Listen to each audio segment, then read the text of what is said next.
गोटे अजब प्रश्न सब पचरा जाए कि आपण मैंने भगवान अस्तित्व को नहीं प्रश्न करती किंतु कौन भगवान नथिबार आपण पाखे कौन प्रमाण अच्छी एमती तो यही प्रश्नर उत्तर दार्शनिक बर्टरांड रसल केटिल नामक तर्क द्वारा सुंदर रूप से देते। रसल अनुसार जदि मु कहे पृथ्वी और मंगल मध्य एक चार केटली अंडाकार कक्षर सूर्यर परिक्रमण करुच्ची तेरे कहीं यह मिथ्या प्रमाणित करना। जदि ता सहित मुझे भी जोड़ी दिए कि से केटली एत छोट कि ताकू कौन टेलीस्कोप द्वारा देखा संभव नुहे तापर मु कहे कि यह मिथ्या प्रमाणित करके देखाओ तेरे आपण कहे यह तो मूर्खतापूर्ण कथा यह सतता आपण को ही प्रमाणित करने कौन सी दाबी पक्षरे प्रमाण देवार दायित्व दाबी करने व्यक्तिर होता है ना कि प्रश्न करने व्यक्तिर।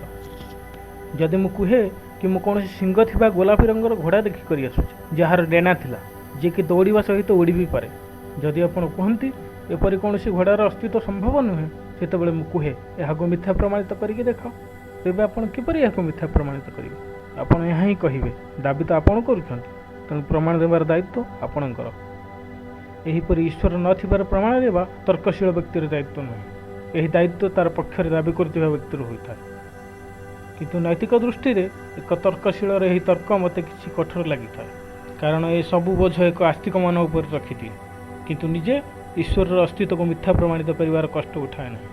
तेणु आज आम यही प्रश्नर उत्तर देवाक चेष्टा करवा कि भगवान नथिबार प्रमाण कौन।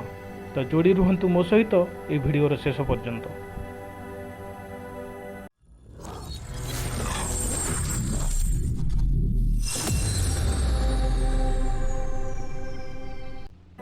जेपरिक दार्शनिक बर्टरांड रसल कल्पना करने को कहते कि एक केटली सूर्यर चारिपाखरे परिक्रमण करुच्ची जहाँ कौन टेलीस्कोप देखा संभव नुहे यही तर्क को मिथ्या प्रमाणित करा किंतु जदि कहीं कहे कि केटली रे चा भी भरा होइछि एवं ता सहित खाली भी अच्छी तेबे एठार एक विरोधाभास जन्म नहीं था।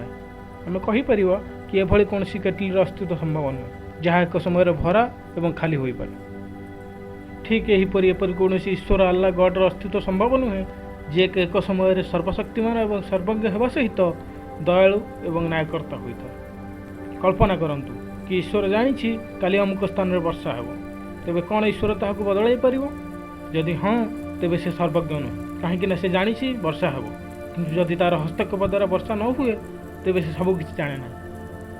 कौन सर्वशक्तिमान सर्वज्ञ ईश्वर उपस्थिति रे मनुष्यर स्वाधीन होगा संभव नुहे जदि से सर्वज्ञ तेबे से प्रत्येक मनुष्यर भविष्य जानी से जानी अमुक व्यक्ति अमुक समय कौन कर। उदाहरण द्वारा मु दुकान को जाए ईश्वर को आरंभ जना अच्छी कि मु चॉकलेट किनिबी कि सिगरेट किनिबी जदि से प्रथम यह जानी मु चॉकलेट ही किनिबी तेबे मु कौन से प्रकार सिगरेट किनी परिबी नहीं अर्थात मु स्वाधीन नुहे किंतु जदि मु यही दुईटी जिनिष मध्य कहारी को किनिबा पई स्वाधीन यार अर्थ ईश्वर को से पर्यंत मोर इच्छा जना नहीं जे पर्यंत मु कौन भी गोटे जिनिष किनी न निए किंतु कौन ईश्वर एबे भी सर्वज्ञ। प्राय प्रत्येक धर्म में भाग्यर मान्यता देखा मिले ईश्वर सबकि प्रथम निश्चित कर सारी कि मनुष्य किपरि जन्म नेब किपरि विकास करिवो एवं किपरि नष्ट हो समस्त भाग्य आरंभ ही लिखि सारी। यहीपरि प्राय सबु धर्म में ईश्वर न्यायर मान्यता रही कि जदि कौन मनुष्य ठीक कि भूल काम करें तेबे ताकू स्वर्ग नरक एवं पुनर्जन्म द्वारा दंड एवं पुरस्कार दि जाए। जदि ईश्वर सर्वज्ञ एवं भाग्यविधाता तेबे मनुष्य किसी भी करने स्वाधीन नुहे जदि मनुष्य किसी भी करने स्वाधीन नुहे तेबे से दंड कि पुरस्कार भागीदार नुहे। कल्पना करंतु ईश्वर कालुर भाग्य लिखिला कि से रामुर हाथ में मर राम एवं कालु मध्य गोटे दिन झगड़ा होगा राम कालुर हत्या करदेला कौन राम दंडर भागीदार हेब कौन राम पाखे कालू को मारिबा छड़ा अन्य कौन विकल्प थिला से तो केवल ईश्वर इच्छार पालन कर भाविक देखु यह केते भूल कथा कि ईश्वर तो प्रथम मनुष्यर भाग्य भूल काम लिखि दिए पुणी से काम ताकू दंड दिए कौन एपरी कौन ईश्वर को न्याय कह पारे। जदि ईश्वर को मो जन्म पूर्व यह जाना थिला कि मु बड़ होई एक तर्कशील मनुष्य पलटिजी एवं तार अस्तित्व उपर प्रश्न करी तेरे कौन ईश्वर मत नरक जलाइबा जन्म देइछे। आम ईश्वरीय न्यायर कथा तो कही था किंतु निजे केवे भी से विश्वास करें ना।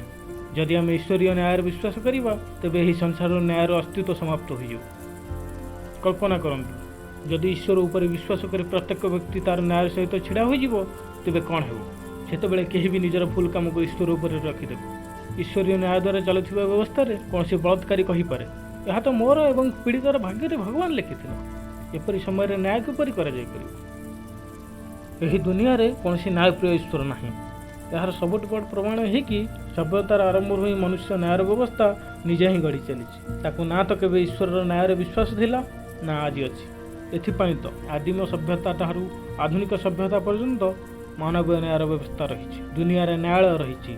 ଏହାଠାରୁ ବଡ଼ ପ୍ରମାଣ ଆଉ କ'ଣ ହୋଇପାରେ କି କୌଣସି ନ୍ୟାୟଶୀଳ ଈଶ୍ୱର ନାହିଁ? ଯଦି ଈଶ୍ୱର କେଉଁଠି ଥାନ୍ତା ଏବଂ ତା'ର ନ୍ୟାୟର ବ୍ୟବସ୍ଥା ଥାନ୍ତା, ତେବେ ଦୁନିଆରେ ଏତେ ଅତ୍ୟାଚାର ହେଉନଥାନ୍ତା, ଏହି ଦୁନିଆରେ ଏତେ ଖରାପ କାମ ହେଉନଥାନ୍ତା, କେବଳ ଭଲ କାମ ହେଉଥାନ୍ତା। କାରଣ ତା'ର ବ୍ୟବସ୍ଥା ତ ସର୍ବଶ୍ରେଷ୍ଠ ହୋଇଥାନ୍ତା। ଏପିକ୍ୟୁରିୟସଙ୍କ ଶବ୍ଦରେ, ଯଦି ଈଶ୍ୱର ଅତ୍ୟାଚାରକୁ ବନ୍ଦ କରିବାକୁ ଚାହେଁ କିନ୍ତୁ ସମର୍ଥ ନୁହେଁ, ତେବେ ସେ ଦୁର୍ବଳ। ଯଦି ସେ ଅତ୍ୟାଚାରକୁ ବନ୍ଦ କରିପାରେ କିନ୍ତୁ କରିବାକୁ ଚାହେଁ ନାହିଁ, ତେବେ ସେ ଦୁଷ୍ଟ। ଯଦି ସେ ବନ୍ଦ କରିବାକୁ ଚାହେଁ ଏବଂ ସମର୍ଥ ମଧ୍ୟ, ତେବେ ସଂସାରରେ ଏତେ ଅନ୍ୟାୟ କାହିଁକି ହେଉଛି? ଯଦି ଈଶ୍ୱର ଥାଇ ମଧ୍ୟ ସଂସାରରେ ଅନ୍ୟାୟ ଏବଂ ଅତ୍ୟାଚାର ରହିଛି, ତେବେ ଏହାର ଦୋଷୀ କିଏ? କିଛି ସାଥୀ କୁହନ୍ତି, ଏହା ତ ଈଶ୍ୱର ମନୁଷ୍ୟ ପରୀକ୍ଷା ନେବାକୁ କରିଥାଏ। ଯଦି ଈଶ୍ୱର ସର୍ବଜ୍ଞ, ତେବେ ତାକୁ ମନୁଷ୍ୟର ଜନ୍ମ ପୂର୍ବରୁ ଏହା ଜଣାଥିବ କି ଏହି ବ୍ୟକ୍ତି ନିଜର ଜୀବନରେ କ'ଣ କ'ଣ କରିବ। ଏହା ବି ତ କୁହାଯାଏ କି ତା'ର ଇଚ୍ଛା ବିନା ପତ୍ର ମଧ୍ୟ ହଲିବା ସମ୍ଭବ। ତେଣୁ ପରୀକ୍ଷାର କଥା ତ ଅନ୍ୟାୟପୂର୍ଣ୍ଣ ଲାଗେ ଏବଂ ତା'ର ସର୍ବଜ୍ଞ ହେବାର ଯୁକ୍ତି ନିଜେ ହିଁ ନଷ୍ଟ ହୋଇଯାଏ। ଯଦି ସେ ସର୍ବଜ୍ଞ, ତେବେ ପରୀକ୍ଷା କ'ଣ ପାଇଁ ନେଇଥାଏ? ପୁଣି ଏଠି କିଛି ଲୋକ କୁହନ୍ତି କି ସେ ଆତ୍ମାର ବିକାଶ ପାଇଁ ଏସବୁ କରିଥାଏ। ତେବେ ଏକ ଭ୍ରୂଣର ଆତ୍ମାର ବିକାଶ ବିଷୟରେ କ'ଣ କହିବେ? କାହିଁକି ଈଶ୍ୱର ଲକ୍ଷ ଲକ୍ଷ ଅବଧ ଶିଶୁଙ୍କୁ କୌଣସି ପରୀକ୍ଷାରେ ବସିବା ପୂର୍ବରୁ ଉଠାଇ ନିଏ? କ'ଣ ସେ ତାଙ୍କୁ ଭୁଲରେ ଜନ୍ମ ଦେଇଥାଏ? କ'ଣ ଈଶ୍ୱର ମଧ୍ୟ ଭୁଲ କରିଥାଏ? କ'ଣ ଈଶ୍ୱର ମୂର୍ଖ ଏବଂ ନିର୍ଦ୍ଦୟୀ? ଥରେ ନିଜର ଜୀବନର ଅନୁଭବରୁ ବୁଝିବାକୁ ଚେଷ୍ଟା କରନ୍ତୁ। ଏଠାରେ 5-6 ବର୍ଷ ପିଲାଙ୍କୁ କ୍ୟାନ୍ସର ପରି ରୋଗ ହୋଇଯାଏ। ଏହାର ଦୋଷୀ କିଏ? କ'ଣ ଈଶ୍ୱର ସେମାନଙ୍କୁ ଭଲ ପାଏ ନାହିଁ? ଏଠି 6-7 ମାସର ଶିଶୁ ସହିତ ବଳାତ୍କାର ହୋଇଥାଏ, କିନ୍ତୁ ଈଶ୍ୱର କିଛି ବି କରେ ନାହିଁ। କ'ଣ ଈଶ୍ୱର ଏହିସବୁ ଲେଖିଛି? କ'ଣ ଈଶ୍ୱର ଚାହେଁ କି ଏହି ଛୋଟ ପିଲାମାନଙ୍କୁ ଏହିପରି ଭୟଙ୍କର ପୀଡ଼ା ହେଉ? ଯଦି ନୁହେଁ, ତେବେ ଏସବୁ କାହିଁକି ହୋଇଥାଏ? ଏଠାରେ କିଛି ଲୋକ ଧୂର୍ତ୍ତତା ଦେଖାଇ ପଳାୟନବାଦର ପରିଚୟ ଦେଇ ଈଶ୍ୱରର ଏକ ସମ୍ପୂର୍ଣ୍ଣ ବିପରୀତ ବ୍ୟାଖ୍ୟା ପ୍ରସ୍ତୁତ କରିଥାନ୍ତି। ସେମାନେ କୁହନ୍ତି, ଈଶ୍ୱର ତ ନିର୍ଗୁଣ ଏବଂ ନିରାକାର। ସେ ସଂସାର ଏବଂ ମନୁଷ୍ୟକୁ ଗଢ଼ି ସାରି ନିଜର କର୍ମ କରିବା ପାଇଁ ସ୍ୱାଧୀନ ଛାଡ଼ି ଦେଇଛି। ଈଶ୍ୱର ମନୁଷ୍ୟ ଜୀବନ ଉପରେ କୌଣସି ହସ୍ତକ୍ଷେପ କରେ ନାହିଁ। ସେ କୟାମତ ଦିନରେ ନ୍ୟାୟ କରିଥାଏ। ଏବଂ ଆଉ କିଛି କୁହନ୍ତି କି ଈଶ୍ୱର କର୍ମଫଳ ସିଦ୍ଧାନ୍ତ ଗଢ଼ି ଦେଇଛି, ଯାହାଦ୍ୱାରା କର୍ମର ଫଳ ମିଳିଥାଏ। ତେବେ ଆମକୁ ଏପରି ଈଶ୍ୱରର ଆବଶ୍ୟକତା କ'ଣ? ଯଦି କୌଣସି ରାଜା, ଯାହାକୁ ଆମେ ସର୍ବଶକ୍ତିମାନ, ସର୍ବଜ୍ଞ, ସର୍ବବ୍ୟାପୀ ଏବଂ ନ୍ୟାୟପ୍ରିୟ କୁହେ, ଯିଏ ନିଜର ପ୍ରଜାକୁ ସ୍ୱାଧୀନ ଛାଡ଼ି ଦେଇଛି କି ତୁମର ଯାହା ଇଚ୍ଛା ହେଉଛି ତାହା କର, ତୁମକୁ ପରଜନ୍ମରେ ଦଣ୍ଡ ମିଳିବ ଅଥବା ତୁମକୁ କର୍ମ ଅନୁସାରେ ଦଣ୍ଡ ମିଳିଯିବ, ତେବେ ସେ କୌଣସି ପ୍ରକାର ରାଜା କୁହାଇବାର ଯୋଗ୍ୟ ନୁହେଁ। ଆମେ ତାକୁ ରାଜା ବୋଲି କାହିଁକି ମାନିବା? କାହିଁକି ତା'ର ଜୟକାର କରିବା? କାହିଁକି ତା'ର ଦରବାରରେ ଟ୍ୟାକ୍ସ ଭରିବା, ଯେତେବେଳେ ତାକୁ କିଛି କରିବାର ହିଁ ନାହିଁ? ମୋଟ ଉପରେ ଅନେକ ଲୋକ ଅନେକ ପ୍ରଶ୍ନ କରିଥାନ୍ତି, ଆଉ ମୁଁ ସେମାନଙ୍କର ମୂର୍ଖତାପୂର୍ଣ୍ଣ ପ୍ରଶ୍ନର ଉତ୍ତର ମଧ୍ୟ ଦେଇଥାଏ। କିନ୍ତୁ ମୋ ଦ୍ୱାରା ଉଠାଯାଇଥିବା ପ୍ରଶ୍ନର ଉତ୍ତର ମୋତେ ଆଜି ପର୍ଯ୍ୟନ୍ତ ମିଳିନାହିଁ। ମୁଁ କେବଳ ଏତିକି ପଚାରୁଛି, ଯେଉଁ ବ୍ୟକ୍ତି କୌଣସି ସର୍ବଶକ୍ତିମାନ, ସର୍ବଜ୍ଞ, ସର୍ବବ୍ୟାପୀ ଏବଂ ନ୍ୟାୟପ୍ରିୟ ଈଶ୍ୱରର ଯେତେ ବି ବ୍ୟାଖ୍ୟା ପ୍ରସ୍ତୁତ କରିଥାଏ, ଈଶ୍ୱରର ଯେତେ ବି ଗୁଣ ଗଣାଇଥାଏ, ତା ପାଖରେ ଥିବା ଏସବୁ ସୂଚନାର ଆଧାର କ'ଣ? ସେ କିପରି ଜାଣିଲ କି ଈଶ୍ୱର ଏପରି ଅବା ସେପରି? କ'ଣ କେହି ଈଶ୍ୱରକୁ ଦେଖିଛି? କ'ଣ ଈଶ୍ୱର କାହାକୁ ନିଜେ କହିଛି କି ମୁଁ ଏପରି ନୁହେଁ, ମୁଁ ସେପରି? କିନ୍ତୁ ଉତ୍ତର ଦେବା ବଦଳରେ ପୁନର୍ବାର ସେହି ମୂର୍ଖତାପୂର୍ଣ୍ଣ କଥା କୁହାଯାଏ କି ତାକୁ କେହି ଦେଖିପାରିବ ନାହିଁ। ସେ ଅଭୌତିକ, ସେ ନିରାକାର, ସେ ନିର୍ଗୁଣ ଏବଂ ସେ ନିର୍ଗୁଣ ହୋଇ ମଧ୍ୟ ସର୍ବଗୁଣ, ଅର୍ଥାତ୍ ତା'ର ସବୁ ଗୁଣ ପରସ୍ପର ବିରୋଧୀ। ତାକୁ ପ୍ରମାଣିତ କରାଯାଇପାରିବ ନାହିଁ, ତଥାପି ସେ ଅଛି। ଆରେ ଭାଇ, ଆପଣଙ୍କୁ ଏହି କଥା ତ ପଚରା ଯାଉଛି କି ଆପଣଙ୍କ ଏହି ଦାବିର ଆଧାର କ'ଣ? ପୁଣି କିଛି ଲୋକ କୁହନ୍ତି, ଆମେ ବିଶ୍ୱାସ କରୁ। କ'ଣ ବିଶ୍ୱାସ କରିବା ଦ୍ୱାରା କେହି ସୃଷ୍ଟି ହୋଇପାରେ? ବିଶ୍ୱାସ ଦ୍ୱାରା ତ କେବଳ ଭ୍ରମ ସୃଷ୍ଟି ହୋଇଥାଏ। କ'ଣ ଈଶ୍ୱର ଏକ ଭ୍ରମ? ସେତେବେଳେ ସେମାନେ କୁହନ୍ତି, ମୂର୍ଖ, ଈଶ୍ୱର ଅନୁଭବର ଜିନିଷ, ତାକୁ କେବଳ ଅନୁଭବ କରିବାକୁ ପଡ଼ିଥାଏ। ଆମର ଋଷିମୁନି ଏବଂ ସାଧୁସନ୍ତମାନେ ତାକୁ ଅନୁଭବ କରିଛନ୍ତି। ଈଶ୍ୱରକୁ ଜାଣିବା ପାଇଁ କୌଣସି ଗୁରୁର ଶରଣ ନେବାକୁ ହେବ।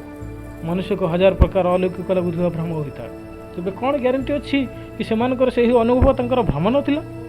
ସେତେବେଳେ ସେହି ସମାନ ପ୍ରଶ୍ନ କରାଯାଏ, ତୁମ ପାଖରେ କ'ଣ ପ୍ରମାଣ ଅଛି କି ତାହା ଈଶ୍ୱର ନଥିଲା? ଯଦି କେହି ଈଶ୍ୱର, ଆଲ୍ଲାହ ଏବଂ ଗଡ଼ର ମାନ୍ୟତାକୁ ବୁଝିବାକୁ ଚାହେଁ, ତାହା ପାଇଁ କାର୍ଲ ଡ୍ରାଗନ୍ଙ୍କ ଡ୍ରାଗନ୍ ଠାରୁ ବଢ଼ିଆ ଉଦାହରଣ ମିଳିବ ନାହିଁ। ତାଙ୍କ ପୁସ୍ତକରୁ ନିଆଯାଇଥିବା ମନୋବିଜ୍ଞାନୀ ରିଚର୍ଡ ଫ୍ରାଙ୍କଲିନ୍ଙ୍କ ଏକ ମଜାଳିଆ ତର୍କ ଆପଣଙ୍କ ଆଖି ଆଗରେ ରଖୁଛି। ମାନିନିଅ, ଆପଣ ସାଙ୍ଗ ଆପଣଙ୍କୁ କହିଲା କି ତା'ର ଘରର ଗ୍ୟାରେଜରେ ଗୋଟେ ନିଆଁ ଛାଡ଼ୁଥିବା ଡ୍ରାଗନ୍ ଅଛି। ଉତ୍ସୁକତାବଶତଃ ଆପଣ ନିଜ ସାଙ୍ଗ ସହିତ ତା ଘରକୁ ଯାଆନ୍ତି। ଗ୍ୟାରେଜରେ ପହଞ୍ଚି ଆପଣ ଏପଟ ସେପଟ ଦେଖି ତାକୁ ପଚାରନ୍ତି, ଡ୍ରାଗନ୍ କାହିଁ? ସେତେବେଳେ ଆପଣଙ୍କ ସାଙ୍ଗ ଆପଣଙ୍କୁ କୁହେ, ଓହୋ ମୁଁ ତ କହିବାକୁ ଭୁଲିଗଲି, ଡ୍ରାଗନ୍ ତ କେବଳ ମୋତେ ହିଁ ଦେଖାଯାଏ, ଅନ୍ୟ କାହାକୁ ଦେଖାଯାଏନି। ଆପଣ କୁହନ୍ତି ଠିକ୍ ଅଛି, ତଳେ ଅଟା ବିଛାଇଦେବ। ଯେତେବେଳେ ଡ୍ରାଗନ୍ ଚାଲିବ ସେତେବେଳେ ତା'ର ପାଦ ଚିହ୍ନ ପଡ଼ିଯିବ। ସେତେବେଳେ ଆପଣଙ୍କ ସାଙ୍ଗ ଆପଣଙ୍କ ଯୋଜନା ଉପରେ ପାଣି ପକାଇ ଦେଇ କହିଥାଏ, ମୁଁ ତ କହିବାକୁ ଭୁଲିଗଲି, ଡ୍ରାଗନ୍ ତ ପବନରେ ଉଡ଼ିଥାଏ, ସେ ତଳେ ପାଦ ବି ରଖେ ନାହିଁ। ପୁଣି ଆପଣ କୁହନ୍ତି, ଚାଲ ଡ୍ରାଗନ୍କୁ ତା'ର ନିଆଁର ଉଷ୍ମତାରୁ ଧରିବା ପାଇଁ ଇନଫ୍ରାରେଡ୍ ସେନ୍ସର ନେଇଆସିବ। ସେତେବେଳେ ଆପଣଙ୍କ ସାଙ୍ଗ କୁହେ, ଡ୍ରାଗନ୍ ତ ଏକ ପ୍ରକାର ଉଷ୍ମାବିହୀନ ଅର୍ଥାତ୍ ଥଣ୍ଡା ନିଆଁ ଛାଡ଼ିଥାଏ। ପୁଣି ଆପଣ ବାୟୁରେ ଫୋମ୍ ସ୍ପ୍ରେ କରିବା ପାଇଁ ବିଚାର ଦିଅନ୍ତି, ଯାହାଦ୍ୱାରା ଫୋମ୍ ଡ୍ରାଗନ୍ର ଶରୀରରେ ଲାଗିଯାଇ ତା'ର ଆକୃତି ସ୍ପଷ୍ଟ କରିଦେବ। ସେତେବେଳେ ଆପଣଙ୍କୁ କୁହାଯାଏ କି ଡ୍ରାଗନ୍ କୌଣସି ଏକ ପ୍ରକାର ଅଭୌତିକ ପଦାର୍ଥ ଦ୍ୱାରା ନିର୍ମିତ, ଯାହା ଉପରେ କୌଣସି ଭୌତିକ ପଦାର୍ଥ ଲାଗିପାରିବ ନାହିଁ। ଏବେ ଆପଣଙ୍କ ପାଖରେ ଆଉ କ'ଣ ଉପାୟ ଅଛି ଏହା ପ୍ରମାଣିତ କରିବା ପାଇଁ ଗ୍ୟାରେଜରେ କୌଣସି ଉଡ଼ୁଥିବା ଡ୍ରାଗନ୍ ନାହିଁ? ଯଦ୍ୟପି ଏହାକୁ ସତ୍ୟ ପ୍ରମାଣିତ କରିବା ପାଇଁ ଆପଣଙ୍କ ସାଙ୍ଗ ପାଖରେ ମଧ୍ୟ କୌଣସି ପ୍ରମାଣ ନାହିଁ। ଏପରି ବି ତ ହୋଇପାରେ କି ଡ୍ରାଗନ୍ ଆଉ କେଉଁଠି ନୁହେଁ, ଆପଣଙ୍କ ସାଙ୍ଗର ମସ୍ତିଷ୍କରେ ଅଛି। ସବୁ ଧର୍ମର ଲୋକେ ଏହିପରି ଏକ ଅଭୌତିକ ଡ୍ରାଗନ୍ର କଥା କହିଥାନ୍ତି। ତା ବିଷୟରେ ଘର, ସ୍କୁଲ, ମନ୍ଦିର, ମସଜିଦ୍, ଚର୍ଚ୍ଚ ସବୁଆଡ଼େ ଆଲୋଚନା କରିଥାନ୍ତି। ଆଉ ଆମକୁ କୁହନ୍ତି, ତାକୁ ମିଥ୍ୟା ପ୍ରମାଣିତ କରିକି ଦେଖ। ଯାହାର କୌଣସି ଅସ୍ତିତ୍ୱ ହିଁ ନାହିଁ ତାକୁ ମିଥ୍ୟା ବୋଲି କିପରି ପ୍ରମାଣିତ କରିହେବ? କିଛି ଲୋକ ଏହି ସଂସାରର ଦ୍ୱାହି ଦେଇ କୁହନ୍ତି, ତେବେ କୁହ ଏହି ସଂସାର କିପରି ଭାବରେ ଚାଲିଛି? କିନ୍ତୁ ଯେଉଁପରି ଭାବରେ ଏହି ସଂସାର ଚାଲିଛି ତାହା ହିଁ ସବୁଠାରୁ ବଡ଼ ପ୍ରମାଣ କି ଏଥିରେ କୌଣସି ଭଗବାନ, ଈଶ୍ୱର, ଆଲ୍ଲାହ ଏବଂ ଗଡ଼ର ହାତ ନାହିଁ। ଯଦି ସଂସାରର ପ୍ରତ୍ୟେକ ଘଟଣା ପାଇଁ କୌଣସି ଈଶ୍ୱର, ଆଲ୍ଲାହ, ଗଡ଼କୁ ଦାୟୀ କରାଯାଏ, ତେବେ ତା ମଧ୍ୟରେ ଈଶ୍ୱର ହେବାର କୌଣସି ବି ଗୋଟିଏ ଗୁଣ ଦେଖାଯାଏ ନାହିଁ।